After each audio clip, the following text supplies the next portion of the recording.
Bonjour, bienvenue à l'Institut Beauté d'ailleurs sur Creully. Nous allons vous faire quelques vidéos pour vous présenter le nouveau look. Retrouvez en premier un petit tuto sur le teint, comment avoir un teint parfait au niveau des fêtes. Vous allez retrouver un deuxième tuto au niveau des yeux, comment travailler un petit peu son regard un peu plus charbonneux, un peu plus foncé et surtout légèrement plus pailleté qui est les tendances pour cet hiver. Et un dernier tuto, vous allez retrouver comment bien redessiner au niveau de sa lèvre.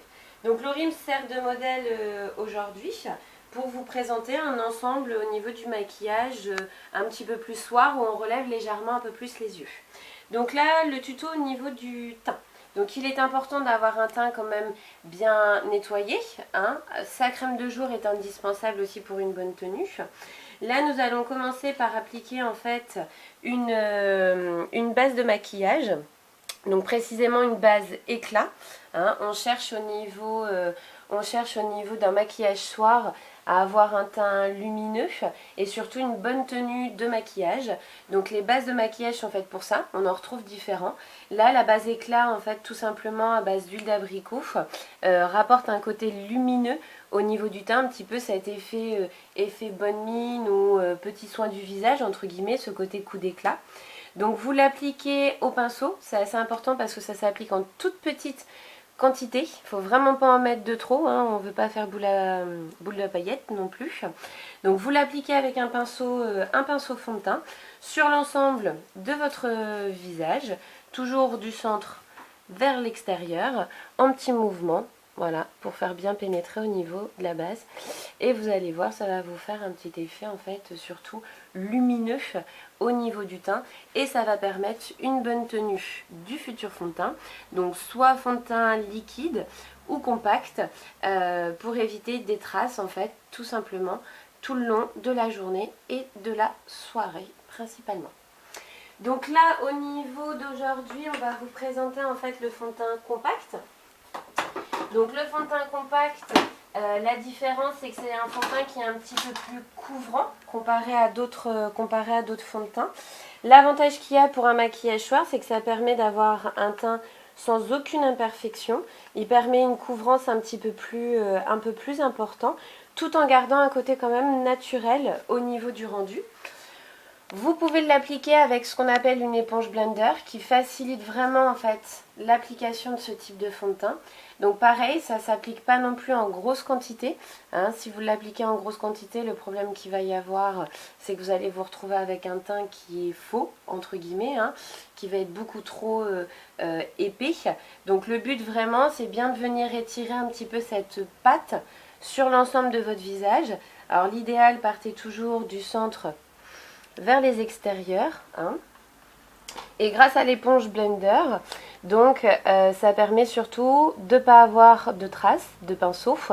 Ça permet une application aussi beaucoup plus rapide que vous pouvez faire vous aussi à la maison. Et l'éponge blender est pratique, tout simplement, on peut appliquer différentes textures de fond de teint avec cette éponge-là.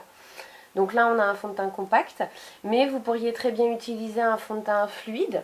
Donc chez Miss W, ce sont les fonds de teint fluides Jeunesse Plus, qui permettent d'avoir un teint un petit peu plus léger, couvrant quand même, mais un peu plus léger au niveau de l'épaisseur, entre guillemets.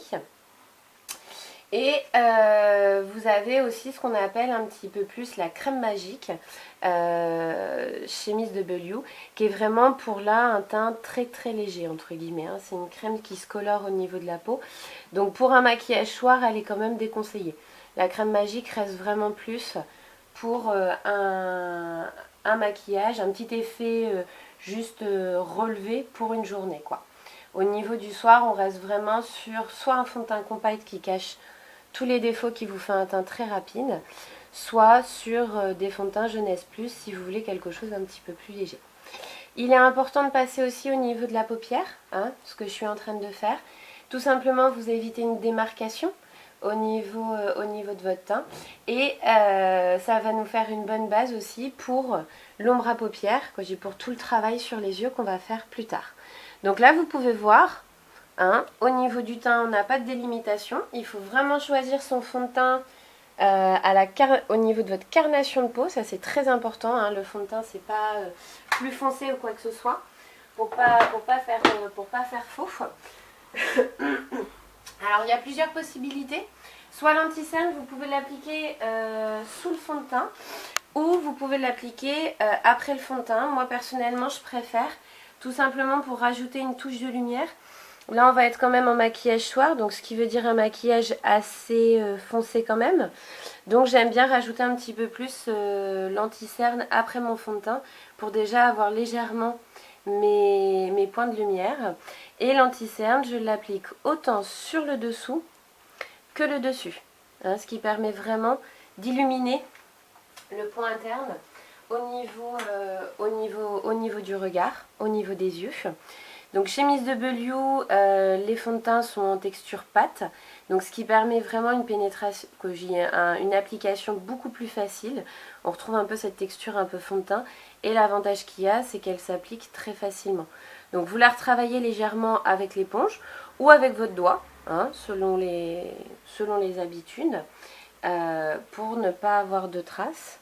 Et vous voyez bien, en fait, on dégrade légèrement votre anti-cerne un petit peu sur votre fond de teint pour ne pas avoir de démarcation, hein, ne pas avoir cette paire de lunettes entre guillemets, c'est pas le but.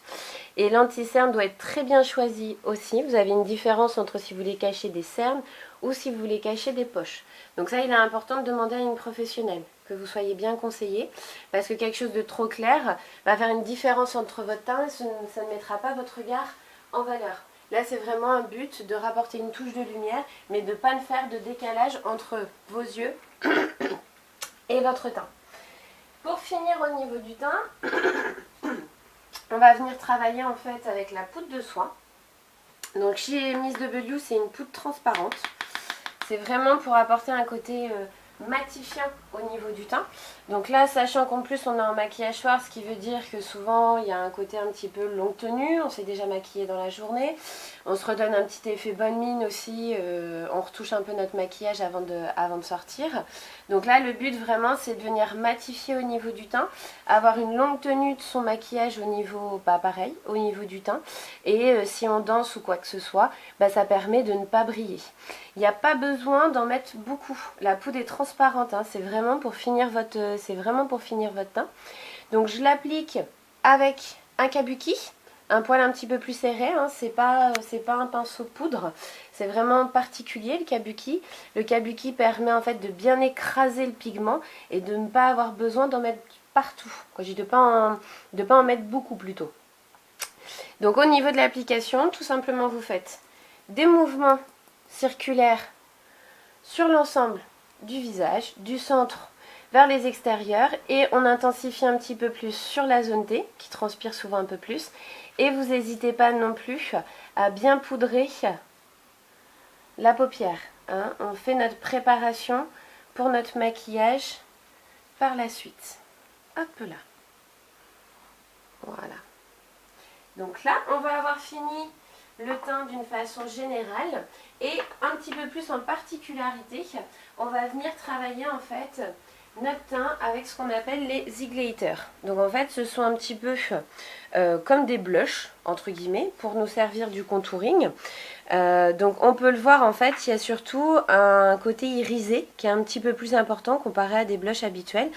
Et de couleurs aussi pour structurer au niveau du visage. Donc dans le look, vous en avez deux différents. Soit un au teint légèrement rosé, celui que j'ai, ou dans les teints un petit peu plus marronnés. Donc ça dépend de votre carnation. Hein, les carnations comme Laurie qui sont un petit peu plus dorées, on va préférer travailler avec le rose. Et les carnations légèrement un peu plus rosées, on va préférer travailler avec les marrons. Donc votre highlighter, il va venir se poser un petit peu comme le blush, à la différence c'est que le blush permet de nous creuser la joue. Là on va faire ressortir légèrement la pommette, donc on le met au-dessus, il encadre notre regard, hein, on voit vraiment cette partie rosée qui commence à apparaître, et on vient le faire relever légèrement au niveau des sourcils. Vous allez retrouver la même de l'autre côté. Donc surtout, hein, ça se travaille en petite quantité, il n'est pas besoin de mettre énormément de matière pour pas non plus trop briller, hein. Ce sont vraiment des points de brillance. Donc là, on va légèrement venir travailler un petit peu sur votre zone centrale pour apporter une touche de lumière, mais en petite quantité. Et dernière partie, vous allez venir travailler votre blush. Hop. Donc le blush en mouvement toujours avec le pinceau blush et là légèrement en dessous de votre glitter pour creuser légèrement la joue. Pareil, en mouvement léger, le but n'est pas de venir faire un placard au niveau du visage, juste de venir structurer un petit peu votre teint.